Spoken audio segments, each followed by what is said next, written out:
बौद्ध प्रांतीय महासचिव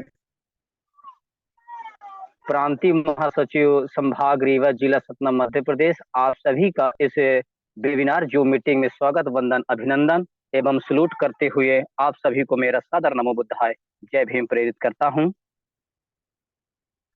आज के जूम मीटिंग में विषय रहेगा कि लोकतंत्र में व्यक्ति के अधिकार क्या क्या क्या होते हैं, जिसका भाग क्रमांक 4 है। आज के इस वेबिनार जूम मीटिंग में मुख्य अतिथि के रूप में माननीय एडवोकेट प्रतिपाल जी, जो पंजाब राज्य से बिलोंग करते हैं।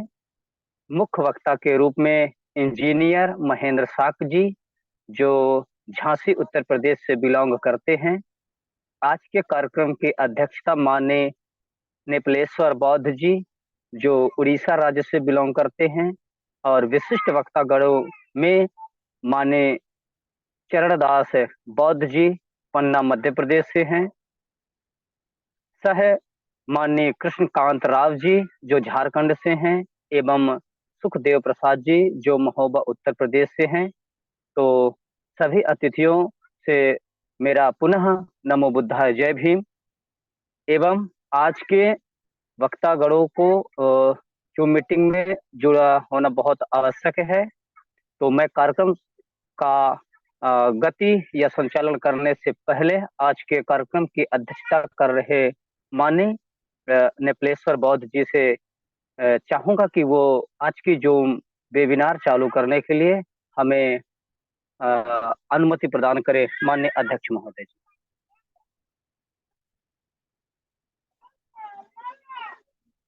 माइक खोल ले सर। साहब का नाम नेपालेश्वर है, नेपालेश्वर। सभी को जय भीम, नमो बुद्धाय सर। सबसे पहले महाकारुणिक गौतम बुद्ध को नमन करते हुए, बोधिसत्व symbol of knowledge Baba Saheb doctor B R. Ambedkar को नमन करते हुए, सर्वसमान बहुजन समाज में जन्मे सब संत गुरुओं को नमन करते हुए, आज में जुड़े सभी कार्यकर्ताओं को नमन करते हुए, मैं आज का संचालन करता मान्यवर रोहित बौद्ध जी को, जो कि यंग एनर्जेटिक और कर्मठ डीएसएस का सिपाही, उसको अनुमति देता हूं, आगे का कार्रवाई शुरू किया जाए। जय भीम, नमो बुद्धाय।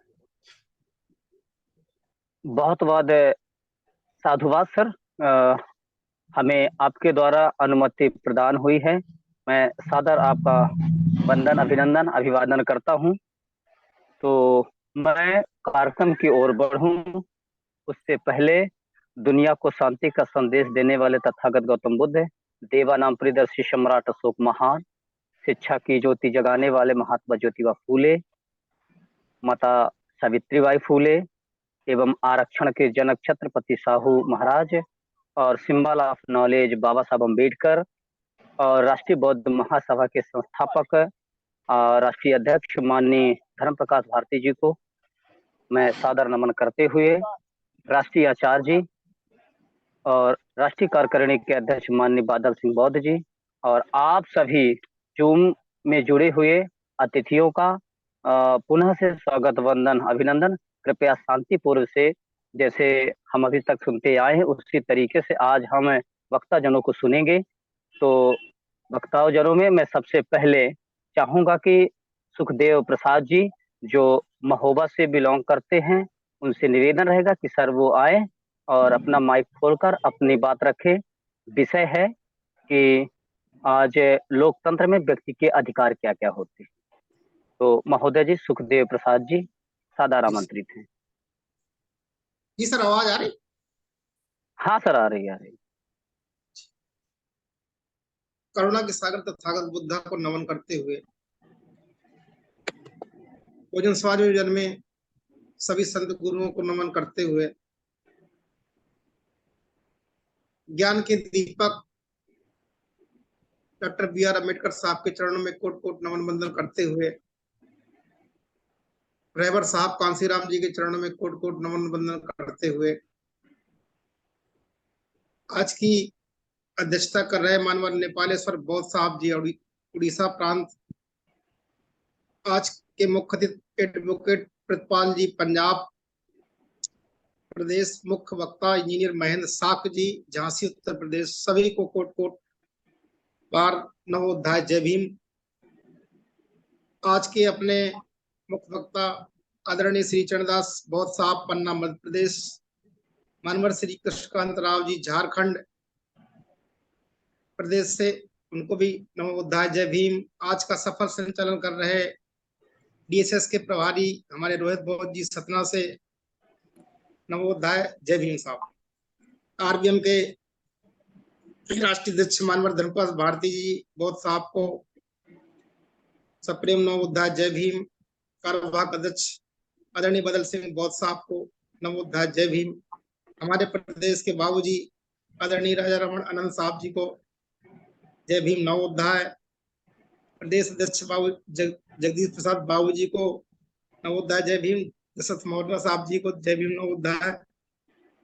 शशि मैम, योगेश गौतम जी, सुशील कुमार निगम जी, सभी को नवोदय जय भीम। आज का सर विषय जो लोकतंत्र में व्यक्तियों के अधिकार, इस विषय पर बोलने का अवसर प्रदान किया। मैं सभी का आभारी हूँ, आरबीएम के जो भी टीम है। डेमोक्रेसी शब्द की उत्पत्ति ग्रीक शब्द डेमोस, इसका मतलब डेमोस का मतलब लोग और क्रेटोस का मतलब नियम, यानी इसका मूल अर्थ है लोगों का शासन।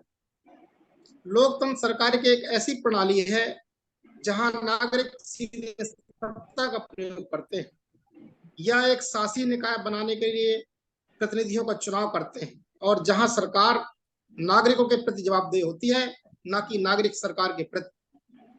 भारतीय लोकतंत्र एक संघीय संरचना का पालन करता है जहां शक्ति यानी पावर सेंट्रल गवर्नमेंट के पास होता है और सेंट्रल गवर्नमेंट और राज्य सरकारों के बीच विभाजित होता है। राष्ट्रपति राज्य का प्रमुख होता है जबकि प्रधानमंत्री सरकार का प्रमुख होता है। देश के प्रमुख नागरिक को वोट देने का अधिकार, जिसकी उम्र 18 वर्ष होती है, इसमें प्रत्येक समाज के सभी वर्गों की भागीदारी सुनिश्चित होती है। भारतीय संविधान देश के सभी नागरिकों को 6 मौलिक अधिकारों की गारंटी प्रदान करता है, जिसमें समानता, स्वतंत्रता और संवैधानिक उपचारों का अधिकार शामिल है। देश में मीडिया को स्वतंत्रता का दर्जा प्राप्त है, स्वतंत्रता का अधिकार प्राप्त है, लेकिन वर्तमान में आप सब पूरी दुनिया देख रही है कि हमारे देश के मीडिया की क्या हालत है। भारत का संविधान राष्ट्र के मूल अधिकार और मूल स्वतंत्रता को सुनिश्चित करने के लिए एक कानूनी माध्यम, और इसे संरक्षित करने के लिए माननीय सुप्रीम कोर्ट की अहम भूमिका होती है। लोकतंत्र का मकसद जातिवाद व भेदभाव से लड़ना भी। लोकतंत्र में जो विशिष्ट आवश्यक है वह है सभा, संघ और भाषण की स्वतंत्रता, मतदान का अधिकार और निष्पक्ष चुनाव। लोकतंत्र माने जाने के लिए किसी भी देश के अपने सभी नागरिकों को समानता और स्वतंत्रता की गारंटी देने की भी आवश्यकता होती है। लोकतंत्र किसी भी देश के लिए बेहद जरूरी होता है, क्योंकि लोकतंत्र में प्रत्येक नागरिक को लिंग, नस्ल या सामाजिक स्थिति की परवाह किए बिना मुख्य रूप से मतदान के माध्यम से लोकतांत्रिक प्रक्रिया में भाग लेने का अधिकार प्रदान करता है। कानून के सामने सभी नागरिक समान है और कानून के समान संरक्षण और लाभ के हकदार होते हैं। धन्यवाद सर, मुझे जो बोलना था मैंने बोल दिया। जय भीम नवोदय। जय भीम। बहुत बहुत साधुवाद सर, बहुत बहुत साधुवाद सर। अब अगले वक्ता के रूप में मैं माननीय कृष्णकांत राव जी को आमंत्रित करता हूं कि वो आए और अपना माइक खोलकर अपनी बात रखें। माननीय कृष्णकांत राव जी, झारखंड।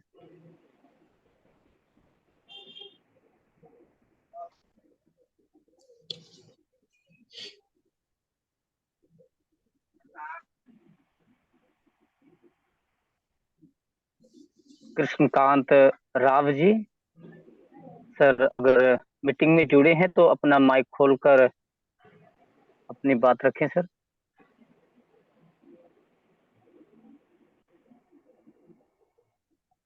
माननीय रोहित बौद्ध जी सर। जी सर।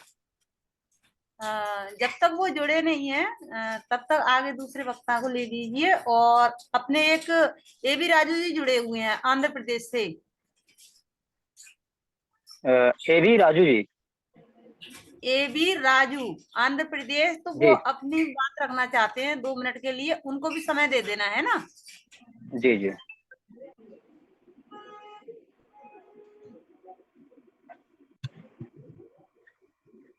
तो मैं, जैसे हमारे आर्टिफिशियल दीदी शशि बौद्ध जी से अभी सूचना मिली है कि हमारे बीच में माननीय एवी राजू जी आंध्र प्रदेश से जुड़े हैं।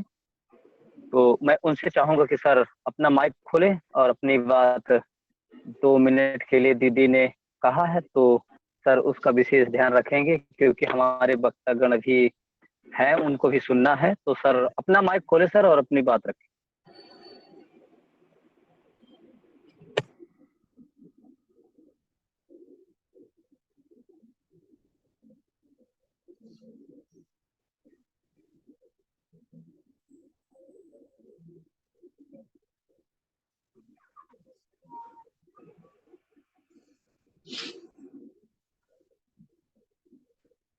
हाँ जी सर माइक खोलें।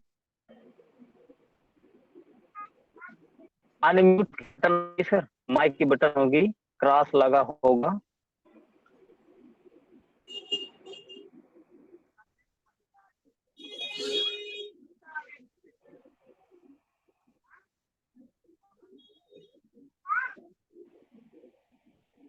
बाएं हाथ की तरफ सर बटन होगी किनारे पे माइक की।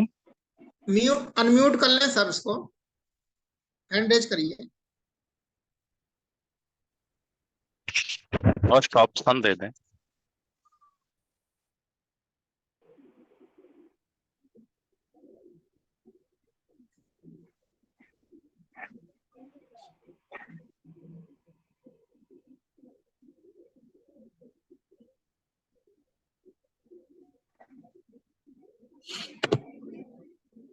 ये भी राजू भाई नहीं खोल पा रहे हैं। खुल गया था सर, अभी खुल गया था।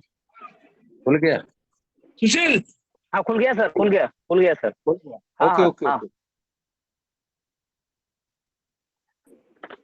अरे साउंड नहीं आ रहा, ये क्या भी बात राजू है भाई। जी सर, बात रखें सर, बात रखें, माइक खुल गया। अपनी बात रखें।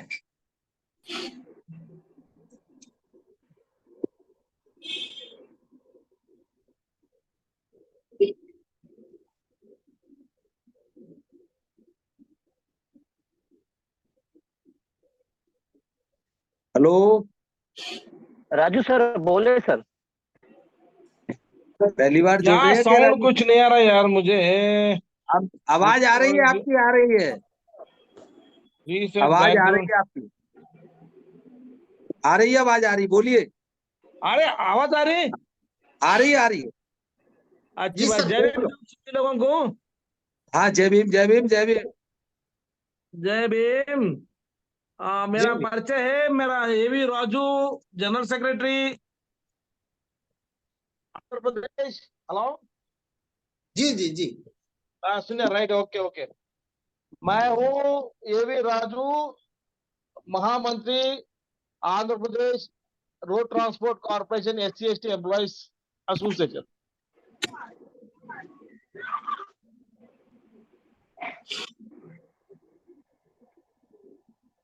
बोलिए, बोलिए सर, बोलिए।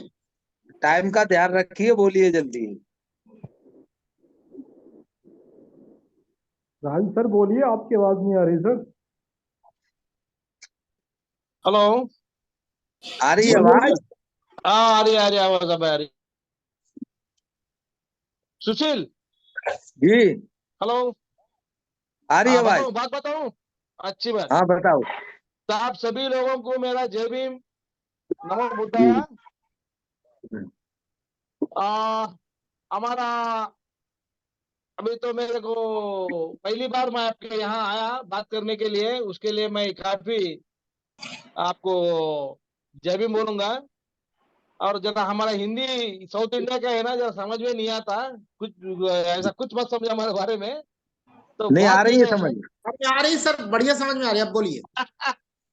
तो बात यह है, आप जो चिंतन बैठक लगाए जम्मू में, हाँ, उसके बारे हाँ में जब हम भी बहुत चिंतित है। क्यों बोलते हो, आज जी, अपने भारत देश में जो हाँ, रिजर्वेशन का फल लिया उन्हें तो कुछ काम नहीं कर रहा, पूरा धोखेबाज हो गए अपने वाले पूरे। कोई अपना हाँ, बाबा साहब को कोई नहीं मानता इधर अभी, पूरे अपने अपने रिलीजन को मानता है, बाबा साहब के नाम पे कोई काम नहीं कर रहा। हम तो उसके बारे में काफी चिंतित है और हम बहुत सीरियसली काम करना चाहते हैं। तो सुशील ने बताया कि अपनी कुछ प्रोग्राम चल रहा है जम्मू में, और आप आ जाओ करके मुझे बताया था।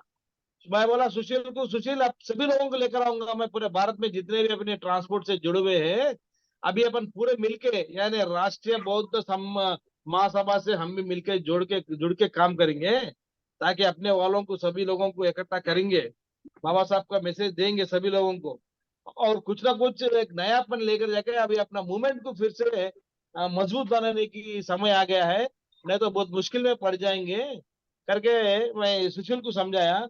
और सुशील ने बोला अभी आज मीटिंग, जूम मीटिंग में, इस मीटिंग में बात करो, तो ताकि आपका परिचय अपने अपने साथियों से होगा। बोले तो मैं आपके इनिशिएटिव लेके आपके यहाँ सामने आया अभी, तो मैं काफी खुश हूँ। अभी हम भी बहुत सीरियस से काम कर रहे हैं कम्युनिटी के लिए, या बाबा साहब के नाम पे जो भी जितने भी रिजर्वेशन लिए पूरे सारे पूरे धोखेबाज बन गए अपने वाले अपने को। तो अभी हम बहुत सीरियस से काम कर रहे हैं, और वो सीरियस से हम काम करेंगे भी।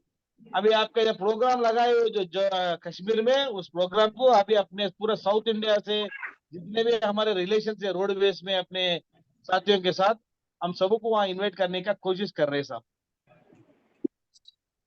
जी बहुत अच्छा, okay Sushil. Thank you. Raju साहब आपका डिस्ट्रिक्ट क्या है? डिस्ट्रिक्ट? मैं डिस्ट्रिक्ट विजयवाड़ा, जी, मैं आंध्र प्रदेश विजयवाड़ा। आंध्र प्रदेश विजयवाड़ा। विजयवाड़ा में मैं अपने हेड ऑफिस में काम करता हूँ। अपने ये रोड ट्रांसपोर्ट कॉर्पोरेशन का हेड ऑफिस है, उसमें मैं काम करता हूँ, उसमें मैं एडमिनिस्ट्रेशन में काम करता हूँ। ये बात है मेरी। मैं जी साहब, जी साहब। वास्तव में हैदराबाद से बेसिक हूँ, बट मैं यहाँ रिक्रूट हुआ आंध्रा में, तो इधर ही रुक गया, मैं आंध्रा में रुक गया।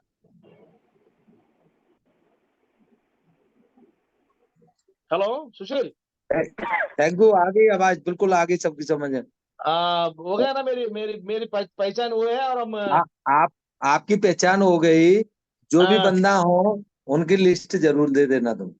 अभी एक मैंने जैसे आपको एक इन्फॉर्मेशन कर्नाटका के रूप से, में, कर्नाटका हाँ? से लघु भैया है, और अर्जुनम है चेन्नई से, और ये सबसे लाइन पे है बात क्या? कर, लाइन चेन्नई पे है से। क्या अभी? नहीं, चेन्नई से अर्जुन लाइन पे है क्या? हेलो, सुशील, सुशील। रोहित जी, कार्यक्रम को आगे बढ़ाइए, आपस में बात कर रहे हैं, बात बाद में कर लेंगे, कार्यक्रम को आगे बढ़ाइए। जी जी सर, जी सर। तो अभी अभी राजू जी की हमने परिचय देखा, सुना, और बहुत अच्छा लगा सर। आप सादर राष्ट्रीय बौद्ध महासभा के संगठन में जुड़ने के लिए आपका बहुत बहुत साधुवाद एवं नमो बुद्धा, जय भीम सर। अब थैंक मैं यू। अगले मैं नंबर भेज दूंगा अ, सब। जी सर। अभी तो मुकेश भाई को मैं कार्यक्रम, आगे बढ़ाइए, विद्युत रूप से कार्यक्रम अपनी लाइन से ना हटाइए। जी सर। तो मैं अब अगले वक्ता के तरफ जाते हुए मैं अब बुलाना चाहूंगा माननीय चरणदास बौद्ध जी को, जो पन्ना मध्य प्रदेश से हैं।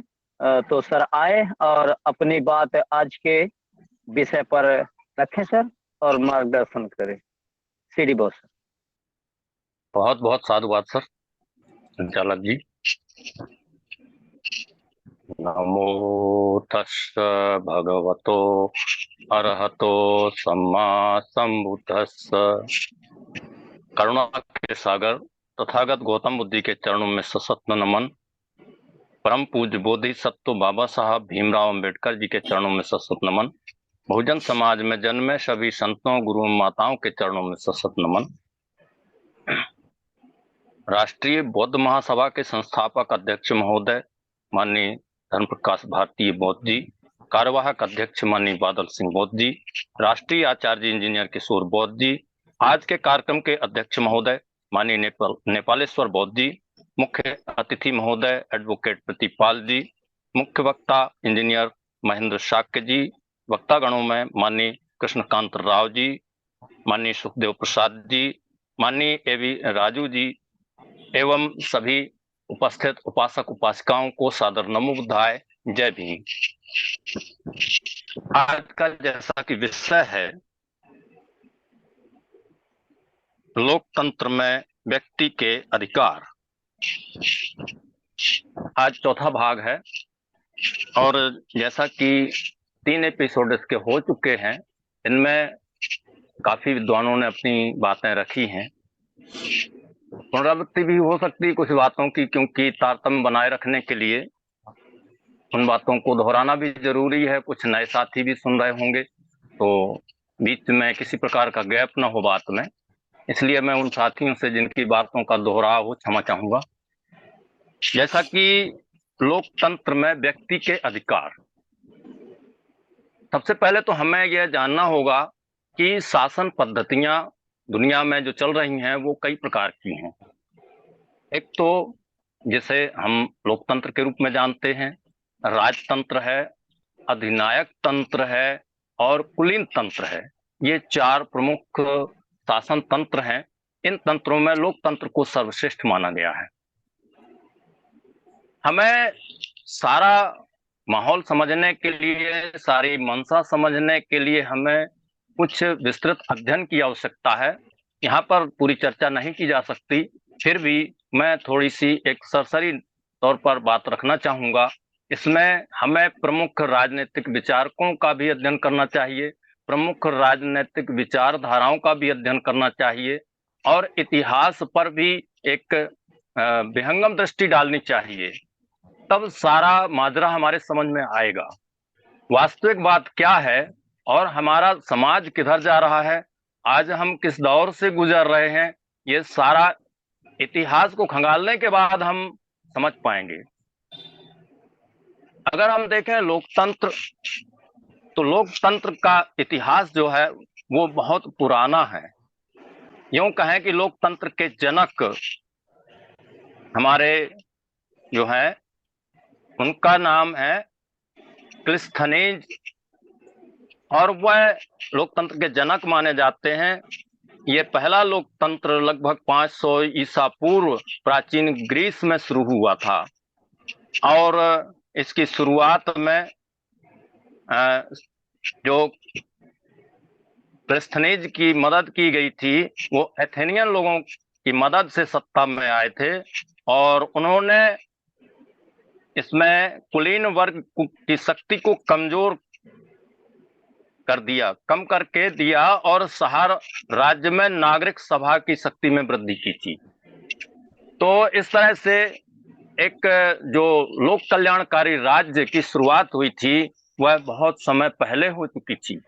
हमारा भारत का इतिहास भी गौरवशाली रहा है। यहाँ पर अनेक सभ्यताओं के समकक्ष यानी सुमेरियन सभ्यता, बेबीलोनिया की सभ्यता, मिस्र की सभ्यता और हमारे यहाँ सिंधु घाटी की सभ्यता, यह सारी सभ्यताएं चरम सीमा पर थीं। हमारा इतिहास वैभवशाली है, समृद्ध है, तो हमें इसको ध्यान में रखते हुए आज के परिप्रेक्ष्य में हमें देखना चाहिए कि हम उस पुरानी स्थिति पर कैसे जा सकते हैं।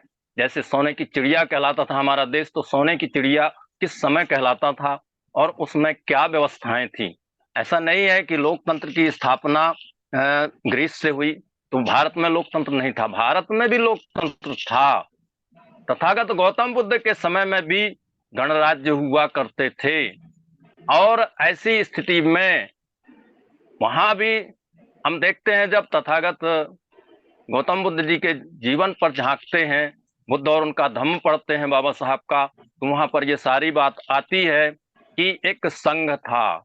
उस समय भी संघ था तथागत गौतम बुद्ध के समय में, और उस संघ को बहुत अधिक अधिकार प्राप्त थे, यहाँ तक कि राजा को भी दंडित कर सकता था। जो महाविनिष्क्रमण की बात आती है उसमें यही बात साबित होती कि लोकतंत्र में व्यक्ति को बहुत अधिक महत्व दिया जाता था। बीच में ये सब गड़बड़ हुआ और कुछ ताकतों ने लोकतंत्र को दखल शुरू किया, राजतंत्र आया, तानाशाही भी आई, तमाम तरह की पद्धतियां आई और व्यक्ति के अधिकारों में खलल पैदा किया गया, व्यक्ति के अधिकार कम हुए। पुनः हमें व्यक्ति के अधिकारों को मजबूत करने के लिए ये सारा माजरा समझने की आवश्यकता है। वास्तव में हमारी जो विचारधाराएं हैं, दुनिया में तमाम तरह की विचारधाराएं हैं। ऐसा नहीं है कि सारी दुनिया में लोकतंत्र ही लोकतंत्र है, कई जगह आज भी राजतंत्र है और लोकतंत्र भी है, लेकिन हमारा भारत का लोकतंत्र किधर जा रहा है, भारतीय लोकतंत्र की दशा क्या है, इसको और अच्छी तरह से अगर समझें तो लोकतंत्र दो तरह का होता है।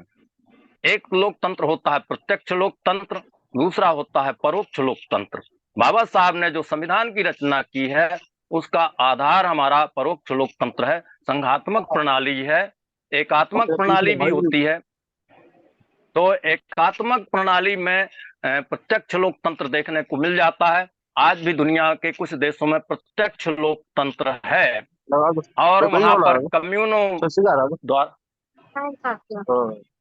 कम्युनों द्वारा इसको नियंत्रित किया जाता है। मैं समझता हूं कि जो व्यक्ति के अधिकार हैं संविधान में वर्णित हैं, पहले 7 मौलिक अधिकार थे, अब 6 ही मौलिक अधिकार हैं, इन पर चर्चा हो चुकी है, लेकिन इनको व्यक्ति तक पहुंचाना। जुड़े हुए आप जुड़े हैं क्या? तो जुड़ जाइए, आप याद कर रहे हो लोग। म्यूट कर दीजिए। हाउस महोदय से अनुरोध है कि ये बीच में डिस्टर्ब हो रहा है, इसको माइक को बंद कर दें। तो जो हम व्यक्ति के अधिकारों की बात कर रहे थे वह थोड़ी साइड में आके, हम भी तो बाहर आए, यहाँ से आए ना, हम भी जुड़े होंगे। इस साइड में खड़े हो जाओ थोड़ी देर के। प्रजापति जी आप कंटिन्यू रखो अपना। अच्छा सर, कंटिन्यू रखो आप। जी सर, ठीक है, बता दे रहे। ठीक, लोकतंत्र में जो अधिकार हैं, इन अधिकारों को हम कैसे व्यक्ति तक पहुंचाएं, एक जनसाधारण तक व्यक्ति को कैसे पहुंचाएं, यह चिंता का विषय है। हमें जो दबा कुचला समाज है उसको भी इन अधिकारों का लाभ मिल सके, इसको पहुंचाने के लिए, इसको समझाने के लिए हमें प्राचीन काल में जाना पड़ेगा, इतिहास में जाना पड़ेगा और केवल भारत परिप्रेक्ष्य में ही नहीं, विश्व परिप्रेक्ष्य में भी देखना पड़ेगा। और मुझे याद आता है एनसीईआरटी द्वारा कक्षा 9वीं में एक पाठ्यक्रम में शामिल किया गया है फ्रांस की क्रांति। यह बहुत ही महत्वपूर्ण टॉपिक है और फ्रांस की क्रांति पर जब हम नजर डालते हैं तो हमें लगता है कि फ्रांस की क्रांति के समय जो परिस्थितियां थीं आज हमारे देश में कहीं निर्मित तो नहीं हो गई हैं। जो परिस्थितियां हैं उस समय की मैं जिक्र करना चाहता हूं, महज संयोग है ऐसा, और कहते हैं इतिहास अपने आप को दोहराता भी है। जब फ्रांस में लुई 16वें का राज था उस समय बड़ी बुरी स्थिति थी फ्रांस की जनता की, वहां का खजाना खाली हो चुका था। लुई 14वें के समय से ही खाली हो गया था और लुई 16वां जो था वह विलासी था और 15वां लुई भी विलासी था। ऐसे ये विलासी परिवार से ही थे तो इन्हें जनता से कुछ ज्यादा सरोकार था नहीं। और लुई 16वें की 20 वर्ष की आयु में शादी हुई थी और युवा थे, उन्हें ज्यादा समझ थी कि नहीं थी पता नहीं क्या था, लेकिन ऑस्ट्रिया की राजकुमारी जिससे शादी हुई थी वह भी इसी तरह की थी, विलासितापूर्ण जिंदगी बिताना उसका कार्य था। जनता ने मांग की हमें रोटी दो, तो रानी ने कहा केक खाओ। रोटी तो उपलब्ध नहीं है, रानी को कौन समझाए कि जब रोटी उपलब्ध नहीं है तो केक कहाँ से उपलब्ध होगी, लेकिन उन्हें जनता की परिस्थितियों से कोई सरोकार नहीं था। तो ऐसी स्थिति में वहां पर फ्रांस में कुछ विचारकों ने अपना विचार फैलाना शुरू किया। उसमें रूसो और मैं एक नाम भूल रहा हूं, बहुत ही महत्वपूर्ण नाम है वह, उन्होंने विचार दिए और वह विचार जो समता, स्वतंत्रता, बंधुता, न्याय की बात है वह तथागत गौतम बुद्ध द्वारा फ्रांस पहुंची होगी, मैं ऐसा कल्पना करता हूं। और उन्होंने उस बात को लेकर के जो लोकतंत्रात्मक शासन प्रणाली है आज की, इसमें जो व्यवस्था है, कहना चाहिए संसदीय व्यवस्था में कार्यपालिका, न्यायपालिका, विधायिका, इसकी परिकल्पना उन्होंने ही की थी। अब मुझे नाम याद आया, मॉन्टेस्क्यू। तो मॉन्टेस्क्यू के द्वारा अवधारणा दी गई और वह अमेरिका में भी और हमारे भारत के संविधान में भी आज भी लागू है। तो इन विचारकों ने विचारधारा को फैलाया और किसी ने किसानों के बीच में यह बात डाल दी कि तुम्हारा जो अनाज है, फसल है, इसकी पैदावार का लाभ तुम्हें नहीं मिलेगा।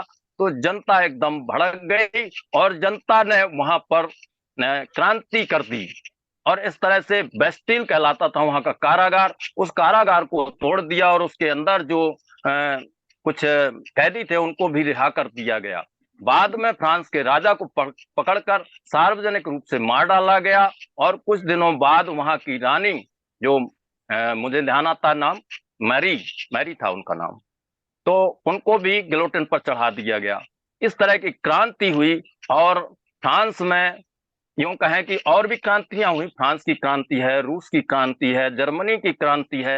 इन क्रांतियों से हम सबक लेकर जनता को, अपने जो कम पढ़े लिखे भाइयों के बीच में और जो पाठ्यक्रम में सम्मिलित किया गया है, इसके पीछे मंशा यही है कि हमारा लोकतंत्र मजबूत हो। और मजबूत लोकतंत्र तभी होगा जब मजबूर सरकार होगी, जनता का पक्ष मजबूत होगा, उसके अधिकारों का हनन नहीं हो सकेगा। लेकिन जैसे ही निरंकुशता हावी होती है, वैसे ही जो व्यक्ति के अधिकार हैं वो सीमित हो जाते हैं। तो मैं समझता हूं मैंने अपनी बात पूरी कर दी और इसी के साथ मैं अपनी वाणी को विराम देता हूँ। बहुत बहुत साधुवाद, सादर नमो बुद्धाय, जय भीम। साधु साधु। बहुत बहुत साधुवाद माननीय सीडी बौद्ध जी।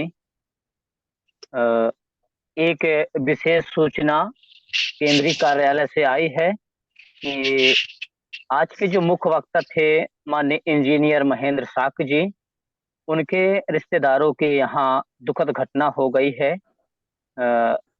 तो वो आज की मीटिंग में नहीं जुड़ पा रहे हैं।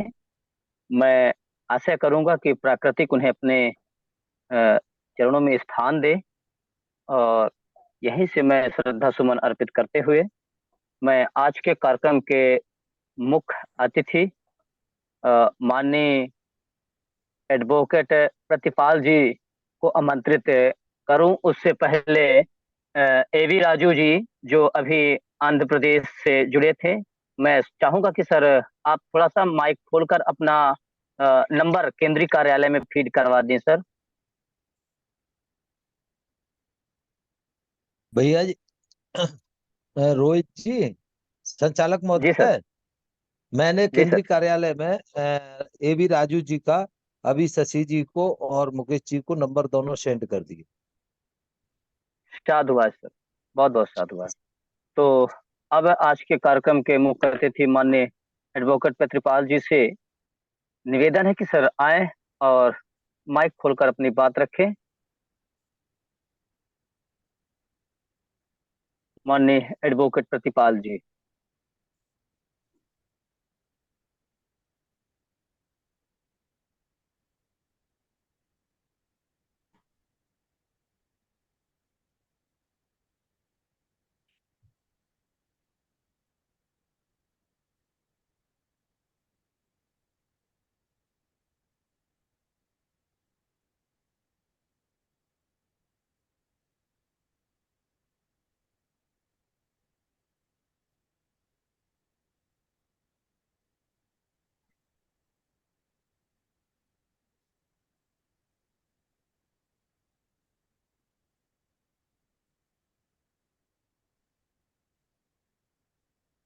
मुझे तो सर नहीं दिख रहे हैं, अगर कार्यालय से जुड़े हो तो कृपया सूचना अवगत करवाएं।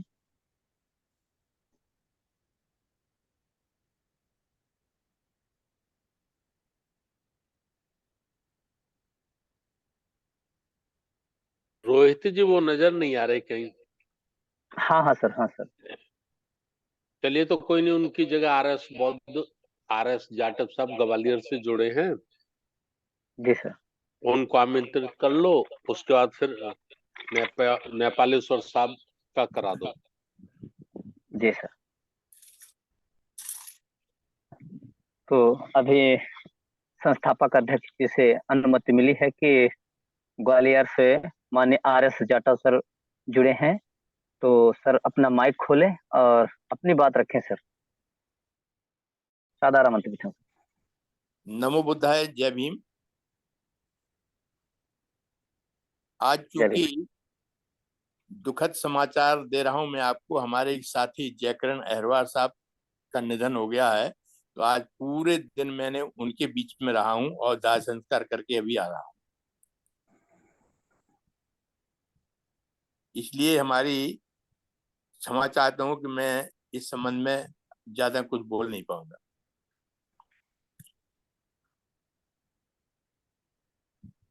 जी सर, साधुवाद सर। और मेरी तरफ से उनको भावपूर्ण श्रद्धा सुमन अर्पित करते हुए श्रद्धांजलि देते हैं।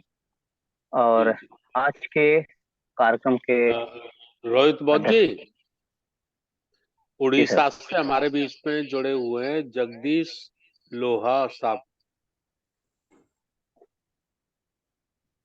जी सर। जगदीश लोहा साहब जुड़े हुए, तो 2 मिनट का समय उन्हें दे दो।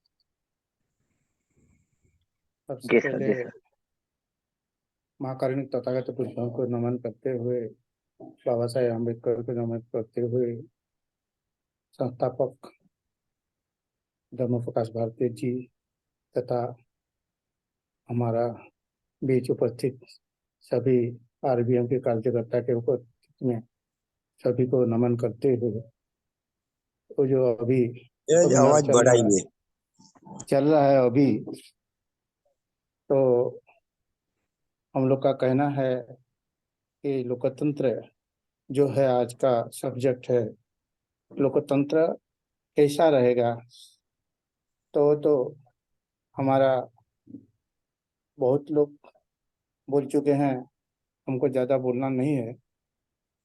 अभी लोकतंत्र खतरे में है।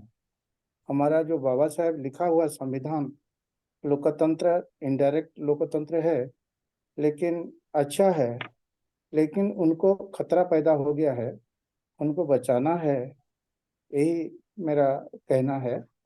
इतना कहकर मैं विराम देता हूँ। सभी को नमो बुद्धाय, जय भीम।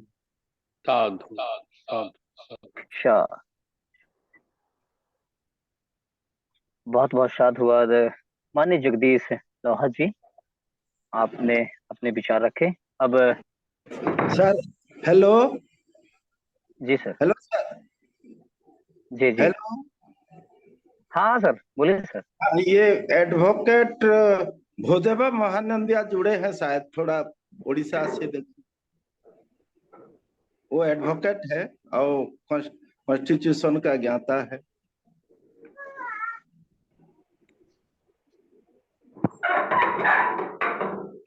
जो क्या नाम बताया गया था सर? एडवोकेट महानंदिया, भूदेवा महानंदिया।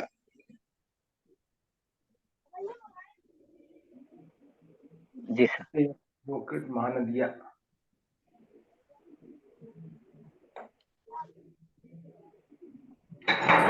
तो एडवोकेट भूदेवा नमो महानंदिया को थोड़ा बोले,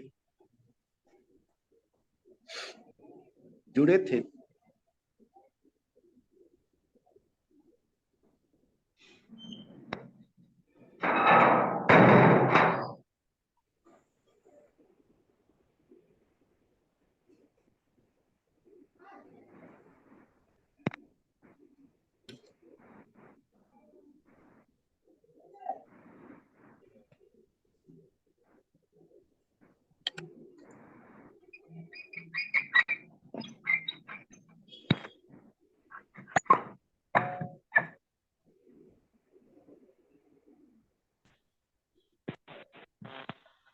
हेलो। जी सर। जी सर। तो आज के कार्यक्रम के अध्यक्षता कर रहे माननीय नेपालेश्वर जी से अनुमति मिली है कि हमारे बीच में एडवोकेट महानंदिया बौद्ध जी जुड़े हैं। तो सर से निवेदन रहेगा कि अपना माइक खोले सर और अपनी बात रखें सर, एडवोकेट महानंदिया बौद्ध जी सर। भूदेवा महानंदिया।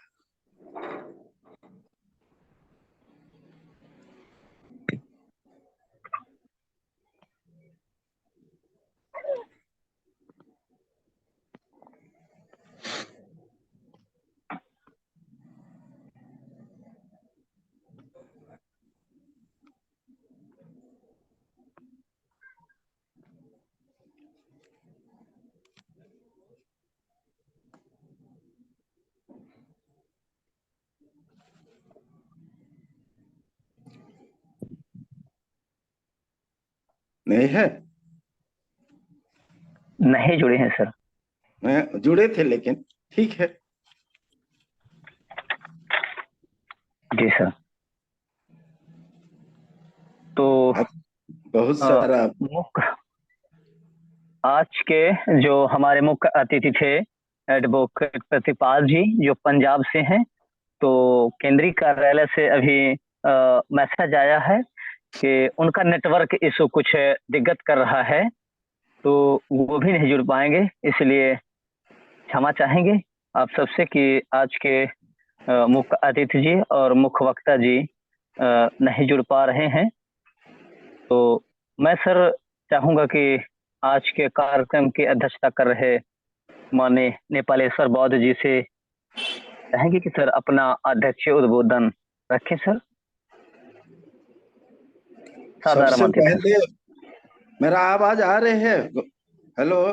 जी सर, जी सर, जी सर आ रहे हैं। रोहित बौद्ध जी, सबसे पहले महाकारुण्य गौतम बुद्ध को नमन करते हुए बोधिसत्व symbol of knowledge Baba Saheb doctor BR Ambedkar को नमन करते हुए बहुजन समाज में जन्मे सभी संत गुरुओं और गुरु माता को नमन करते हुए हमारे संस्था के संस्थापक परम सम्मान्य मान्यवर धर्म प्रकाश भारती साहब को नमन करते हुए मान्यवर बादल सिंह बौद्ध जी को नमन करते हुए तथा आज का विषय लोकतंत्र में व्यक्ति की अधिकार भाग 4 में मुख्य अतिथि एडवोकेट प्रतिपाल सिंह जो कि एब्सेंट है, उनको मंगल कामना करते हुए मुख्य वक्ता के रूप में महेंद्र साक्य जी, जिसका रिसेंटली एक दुर्घटना या उनका रिलेटिव में कोई प्रॉब्लम होने से नहीं जोड़ पाए हैं। विशिष्ट वक्तागण मान्यवर चरणदास प्रजापति जी जो कि पन्ना MP का है, मान्यवर कृष्णकांत राव जी वो भी नहीं जुड़ पा रहे हैं, उसका तरफ से AB Raju general secretary Andhra Pradesh वो विचार रखे थे, और मान्यवर सुखदेव प्रसाद जी झांसी UP वो विचार रखे थे। उसका अलावा जगदीश बौद्ध जी उड़ीसा से वो भी थोड़ा समय के लिए उसका विचार रखे थे। ये सभी को तथा सभी RBM का महासचिव, सचिव, प्रभारी, प्रदेश प्रभारी, प्रदेश अध्यक्ष और महानुभाव सम्मानित साथीगण और आज के संचालन रोहित बौद्ध जी जो कि DSS का कर्मठ सिपाही है और यंग एनर्जेटिक बहुत ही अच्छा कर रहे हैं संचालन। साथियों, सबसे पहले हम धन्यवाद देते हैं। आज ये चौथा भाग है, जितना साथी भी बोले हैं उन सभी को हम धन्यवाद देते हैं। आज का भी जो साथी पार्टिसिपेट किए हैं उनको भी धन्यवाद देते हैं। बहुत अच्छा से सुखदेव प्रसाद जी ने संविधान के अधिकार के बारे में, लोकतंत्र के मकसद के बारे में हमको उजागर किया आज।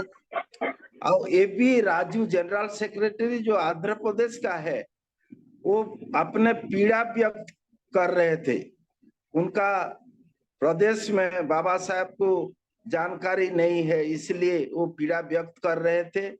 इसलिए राजू जी को हम आदर से सम्मानित करते हैं कि वो बाबा साहब के बारे में आंध्र प्रदेश में थोड़ा विचारधारा को फैलाए।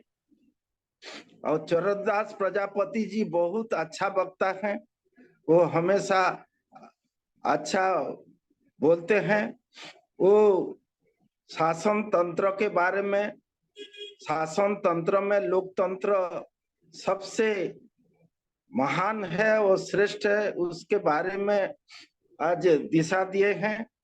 लोकतंत्र के जनक व उसका इतिहास के बारे में भी हमको दिखाए हैं, रास्ता दिखाए हैं।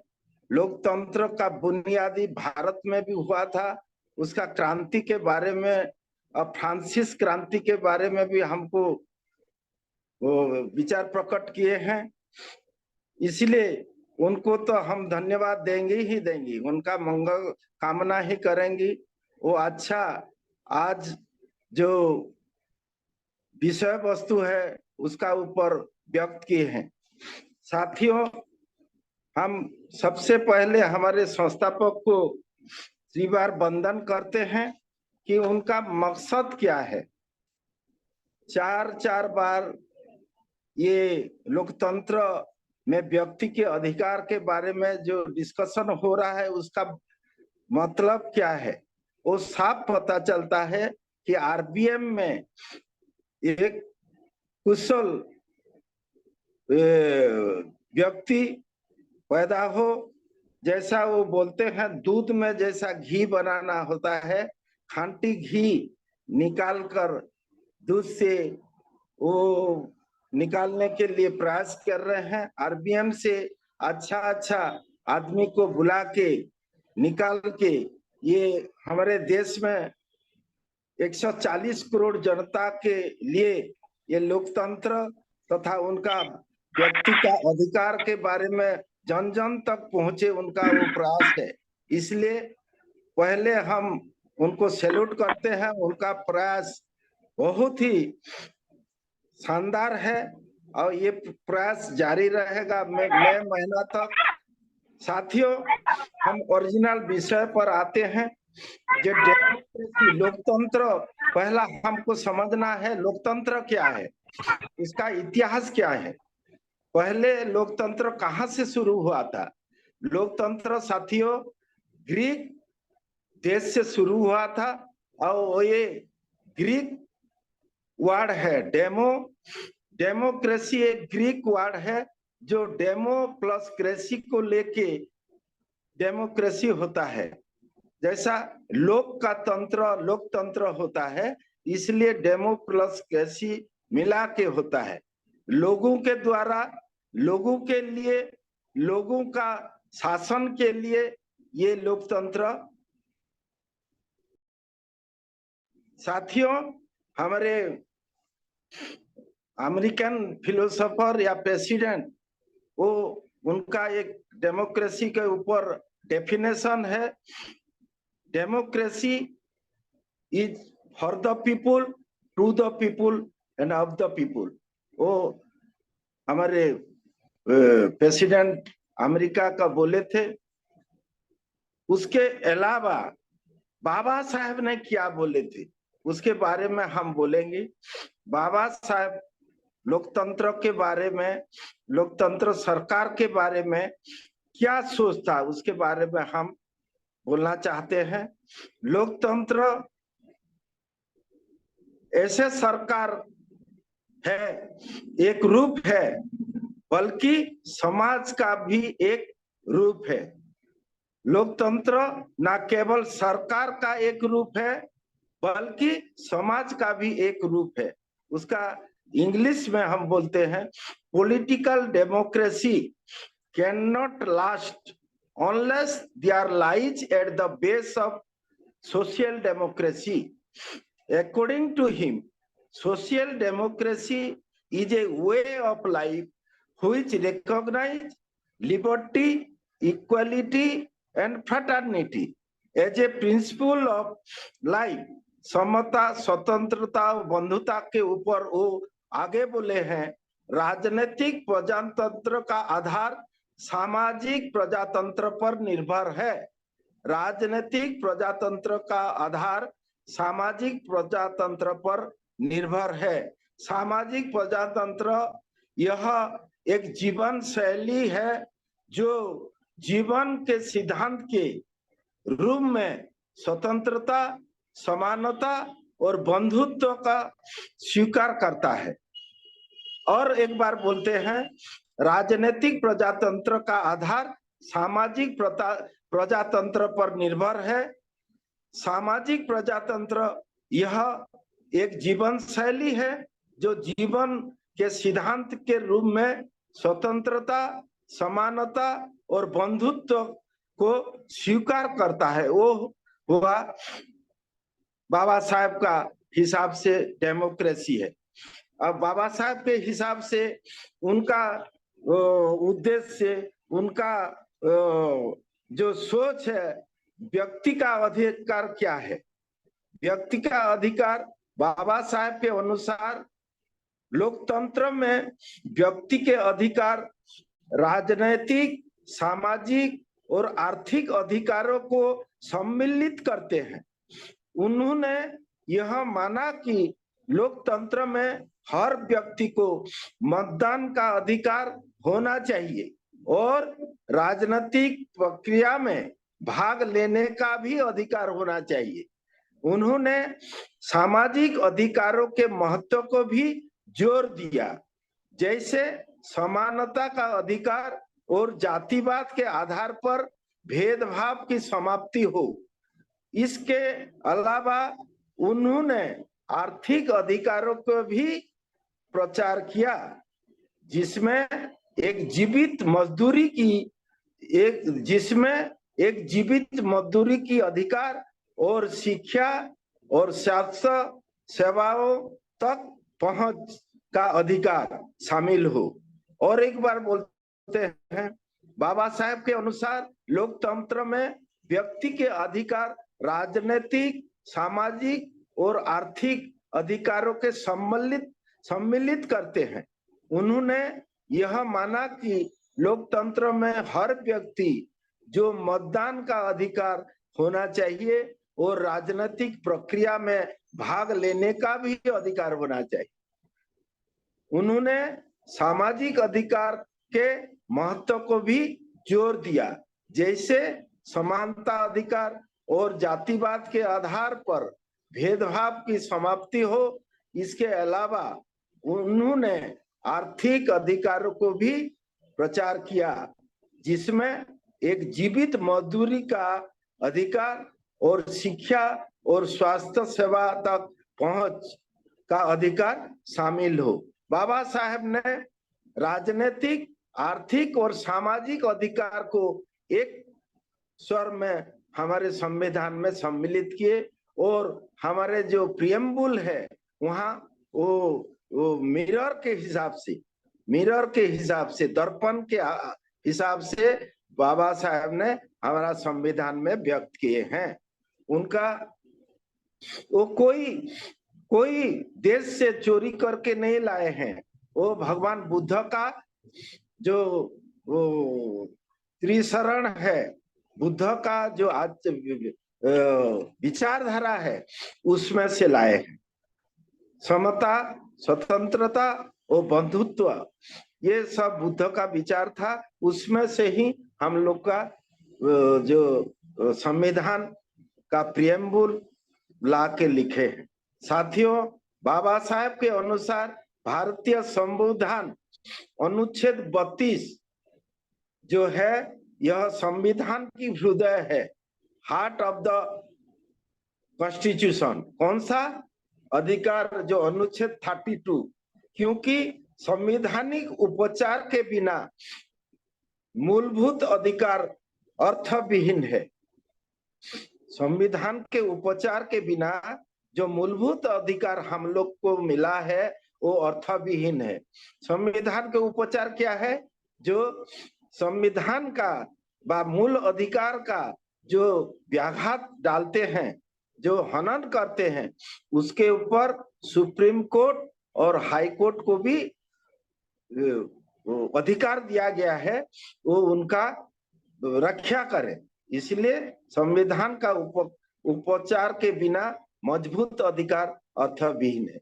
साथियों, अमेरिकन प्रेसिडेंट, आपको मालूम है जो अमेरिका में प्रेसिडेंशियल फॉर्म ऑफ गवर्नमेंट है, जितना भी बढ़िया भी शासक होगा प्रेसिडेंट, वो 2 बार ही चुना जाएगा, ज्यादा से ज्यादा 2 बार, मैक्सिमम टर्म 2 टाइम्स है।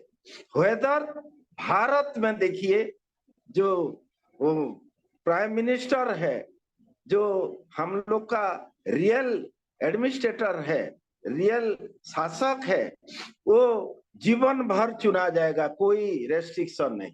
इसलिए बाबा साहेब ने एक तो दुख प्रकट किए थे, क्योंकि व्यक्ति का पूजा भारत के लिए बहुत ही मुश्किल है। भारत का संविधान के लिए, भारत का अधिकार के लिए ये खतरा है। इसलिए व्यक्ति का पूजा करना नहीं चाहिए। इसलिए वो बहुत दुखी थे। व्यक्ति जब भक्त बन जाता है तो तानाशाही भारत में पैदा होता है। भक्त हमको नहीं चाहिए, हमको सेवक चाहिए। भारत को सभी कास्ट, कलर, क्रीड, रिलीजियन सभी लोग को लेके उनको चलना चाहिए साथियों।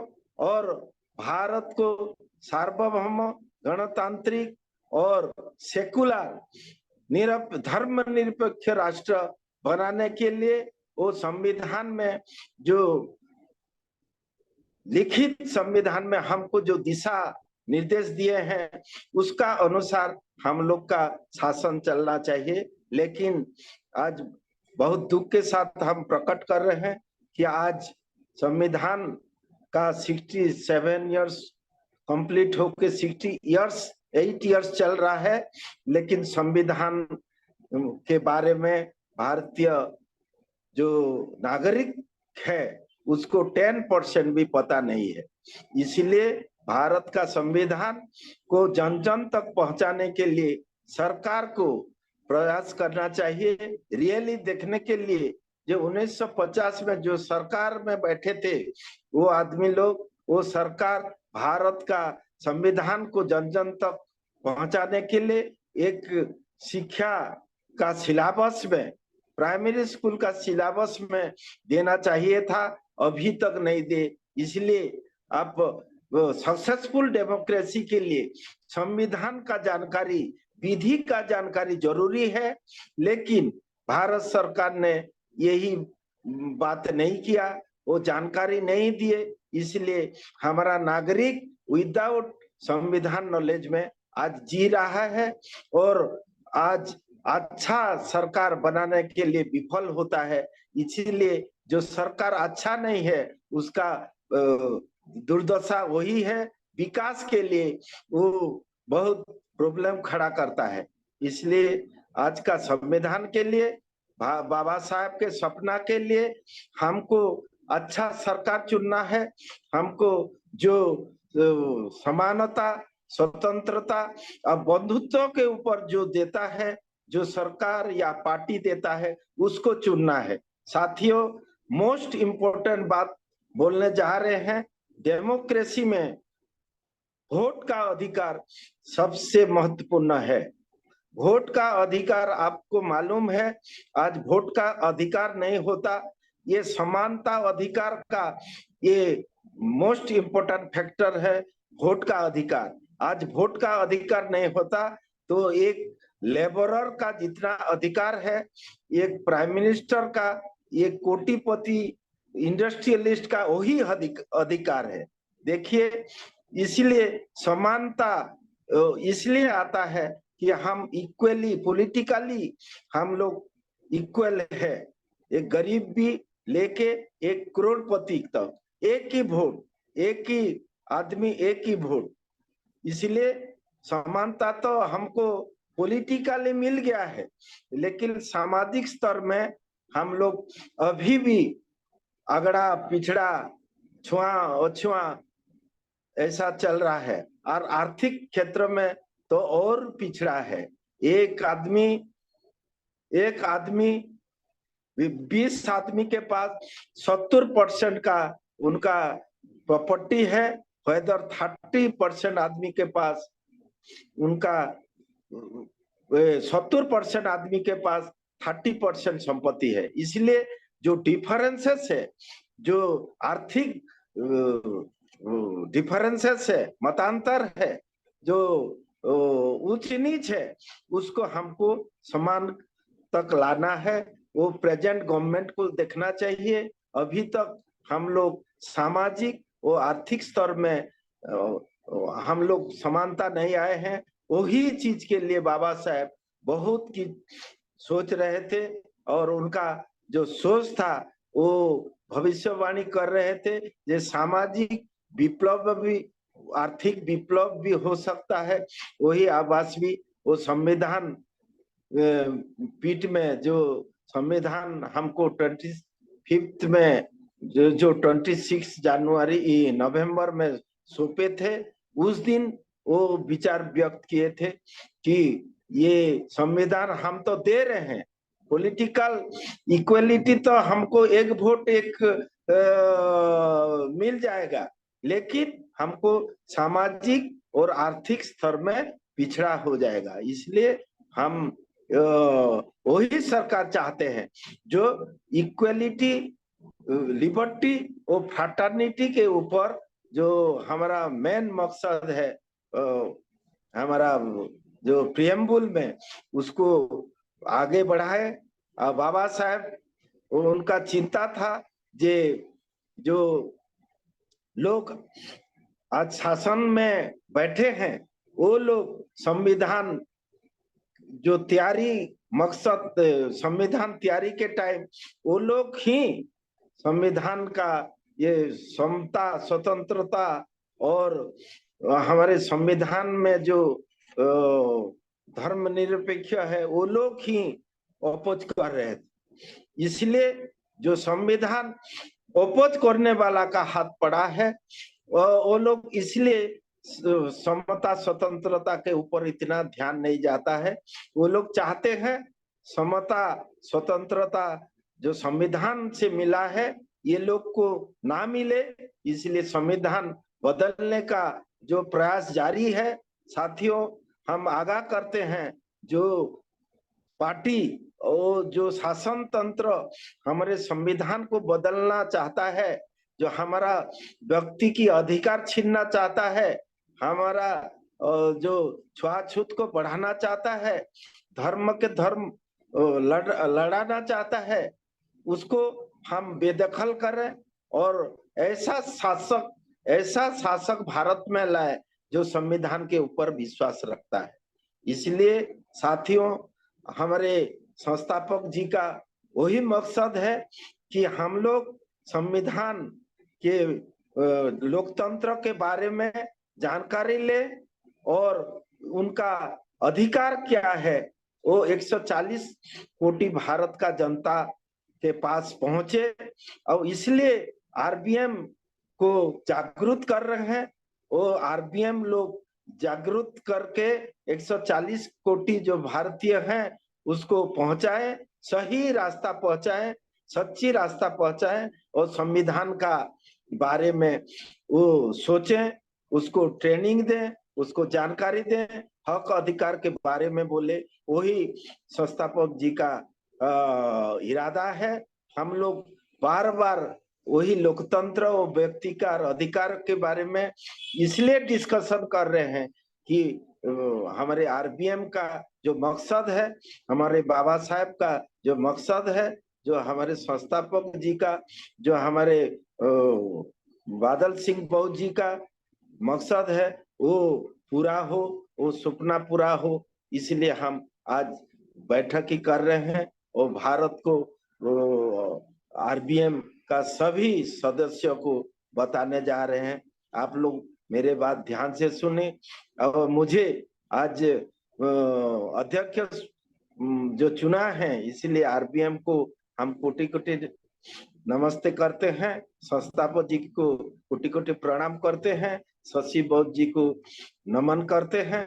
और आज सभी आरबीएम का जितना भी साधु बोले, जितना भी आज सम्मानित साथी उपस्थित हुए हैं और मेरे वाचन सुन रहे हैं, सभी को मेरा जय भीम, नमो बुद्धाय। जय भीम। साधु साधु साधु, बहुत बहुत साधु सर। जो आपके द्वारा कही गई कि वोट का अधिकार से महत्वपूर्ण है तो लोगों के अंदर ये जिज्ञासा पैदा होना बहुत जरूरी है, क्योंकि लोग जैसे धन का दान करते हैं, कपड़े का दान करते हैं, जमीन का दान करते हैं, भोजन का दान करते हैं, कन्या का दान करते हैं, उसी प्रकार से मत का भी दान कर देते हैं। लेकिन अगर ऐसे वाचन चलते रहेंगे तो मत का दान सोच समझ कर किया जाएगा। जो सर्व समाज का कल्याण करना चाहेगा, ऐसे ही लोगों को मत देना चाहिए और वोट के अपने हक अधिकारों को जानना चाहिए। तो आपने जो अवगत करवाया सर, बहुत बहुत साधुवाद है। तो यहीं से आज के जो सर संस्थापक, मेरा अनुरोध है, संस्थापक जी को 2 मिनट दीजिए सर, जुड़े हैं। जी सर, जी सर। तो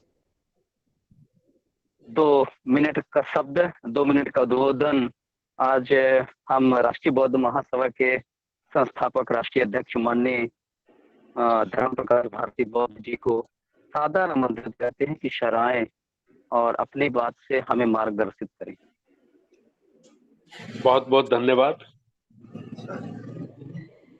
सभी संत गुरुओं को नमन करते हुए आदरणीय आज के अध्यक्ष नेपालेश्वर बौद्ध साहब, और बहुत ही धन्यवाद करना चाहता हूं मैं रोहित बौद्ध का, इतनी छोटी उम्र में बहुत अच्छा संचालन कर रहे हैं आप, आपको बहुत बहुत धन्यवाद।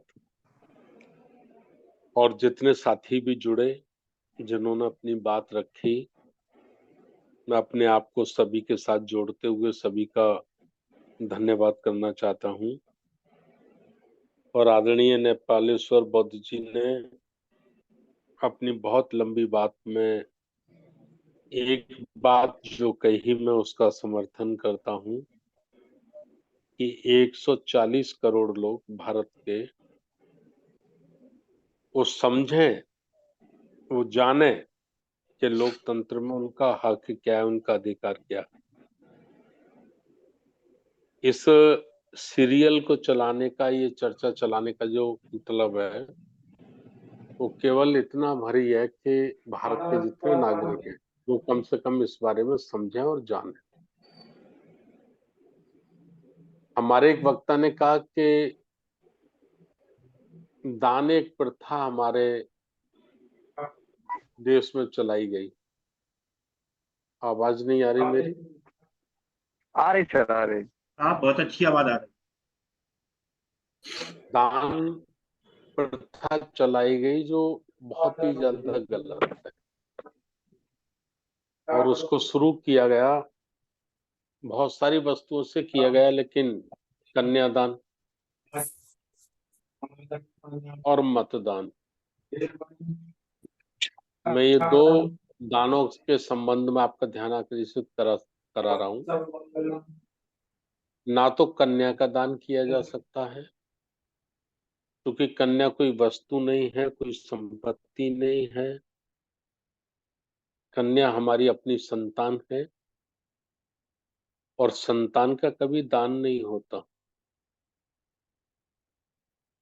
शादी विवाह जो हम करते हैं बुद्ध धर्म में, जब हमारे भिक्षु लोग ये आचार्य कराते हैं, तो उसको दान नहीं कहते, समर्पित कहते हैं। जिस बेटे के साथ हम अपनी बेटी का विवाह करते हैं, उसके पिता को कहते हैं कि मैं आज अपनी पुत्री को आपको पुत्र वधू के रूप में समर्पित कर रहा हूं, दान नहीं कहते। चलिए, कन्या तो एक छोटा सवाल हो गया कि एक बाप हो गया, एक बाप की बेटी हुई, लेकिन देश तो बहुत बड़ा है। जब देश बहुत बड़ा है तो फिर मतदान नहीं। देखिए, चंड चालाक लोगों ने अपनी बात को साबित करने के लिए या हमारे अपने अधिकारों को खत्म करने के लिए बड़ी चालाकी से ये शब्द गढ़े। तो ये मतदान नहीं है, बल्कि इसका सही नाम है मताधिकार। मत का अधिकार। चुनाव चल रहा है 2024 का, तो लोकतंत्र में अधिकार व्यक्ति का जो सबसे बड़ा अधिकार है बाबा साहब अम्बेडकर साहब हमको दिए, वो है मत अधिकार। और मत को दान नहीं किया जा सकता। मत से हम अपने कितने अधिकार हासिल कर सकते हैं,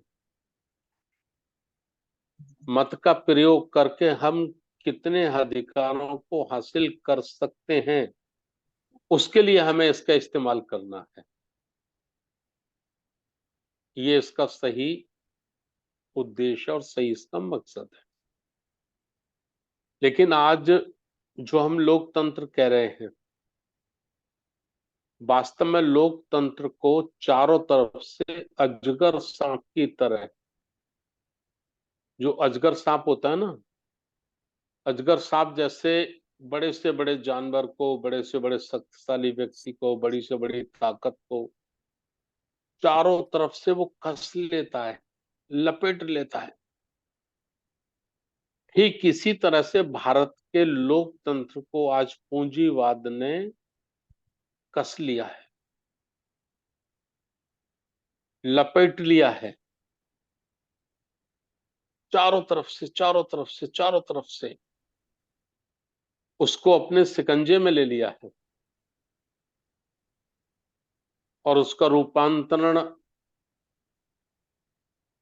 की शकल में अगर हम देश के लोगों के बीच में रखना चाहें तो दो बातें हमारे बीच में है। सबसे पहले इस देश का मीडिया, मीडिया सामंतशाही पूंजीवाद का प्रोडक्ट है। सामंतवादी व्यवस्था और पूंजीवादी व्यवस्था के द्वारा खरीदा गया, चलाया गया, संचालित किया गया प्रोडक्ट है।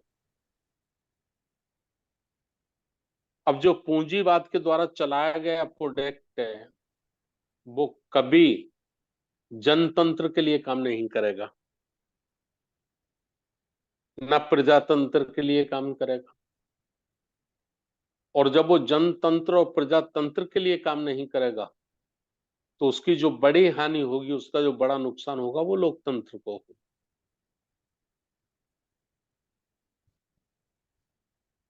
पहला इसका है। दूसरा है संवैधानिक जो पद हैं, संवैधानिक पदों पर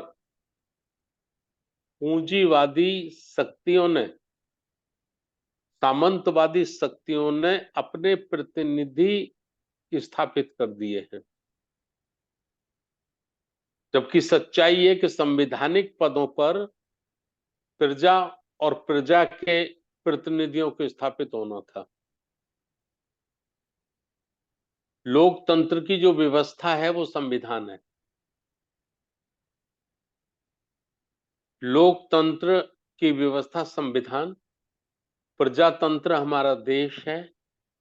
प्रजातंत्र के नियमानुसार, प्रजातंत्र की मंशानुसार लोकतंत्र की व्यवस्था और संविधान के अकॉर्डिंग संवैधानिक पदों पर जिनको बैठना था वो प्रजा के द्वारा, प्रजा के नुमाइंदे, प्रजा के शुभ चिंतक और प्रजा के हितकारी लोगों को बैठना।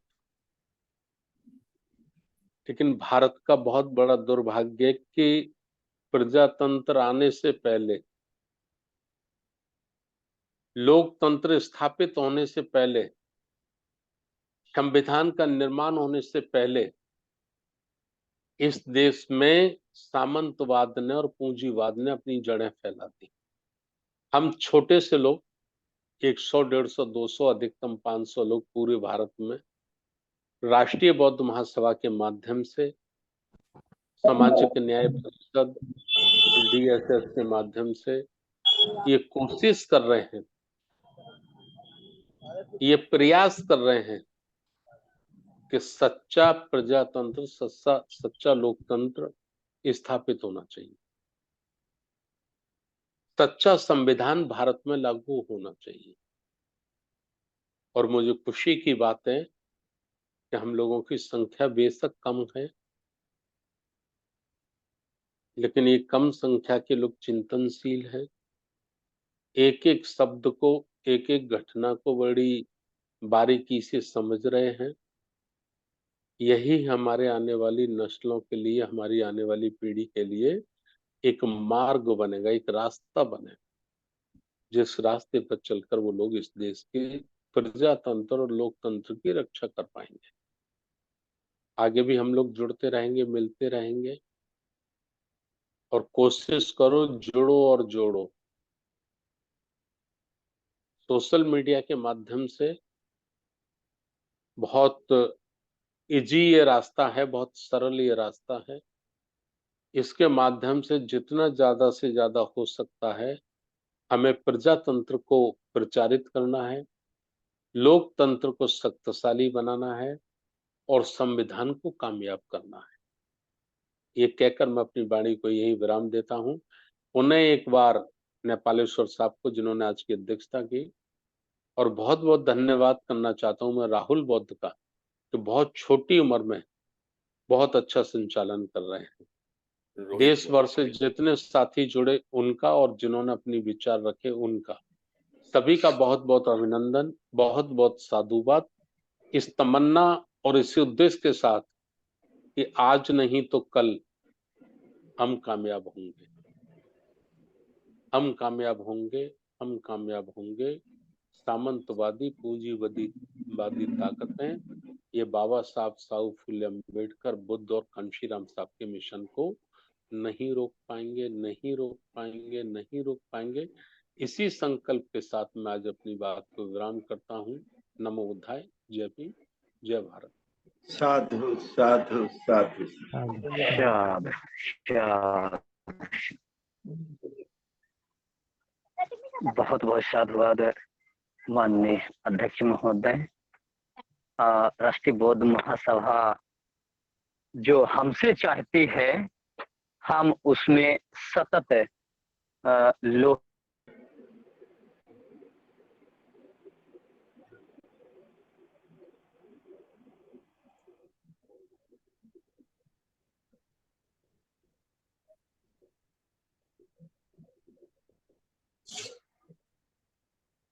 भी अतिथियों से रहेगा कि अपना माइक खोलते हुए सभ्य सत्ता से आज की जो मीटिंग का समापन करेंगे। तो सभी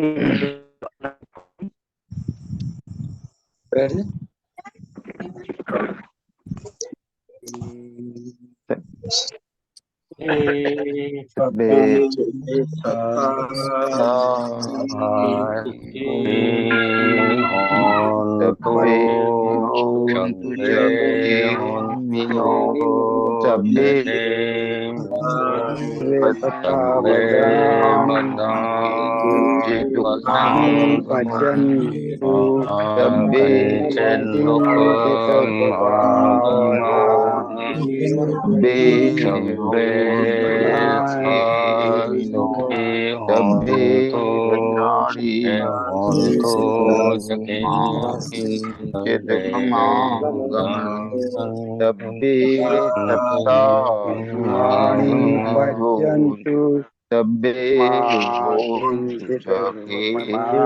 दुःखमा जपे सत्ता सुखी होंतु जपे होंतु सखे मिनो भद्राणी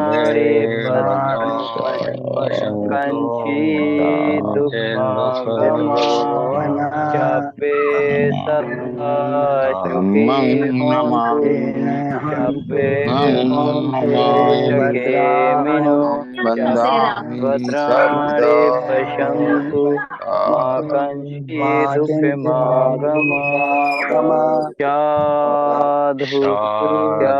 साधु नमामि नमामि